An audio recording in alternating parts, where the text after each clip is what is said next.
Hindi pa man nakakabangon sa mga pinsala ng magnitude 7.8 na lindol noong Lunes, ilang lugar sa Sarangani ang binaha dahil po sa malakas na ulan.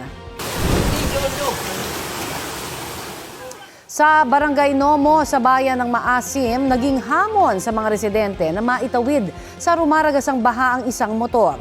May ilang bata pang tumulong sa pagtulak sa motor. Sa kuha naman po ng video sa Barangay Pananag, kita ang pagragasa ng kulay putik na baha sa kasagsagan ng ulan. Perwisyo po yan sa ilang residente na tumawid sa baha para makakuha ng malinis na inuming tubig.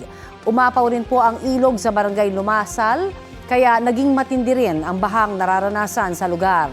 Sa bayan naman po ng Kiamba, 2 bahay ang nawasak dahil sa rumaragasang tubig mula sa ilog.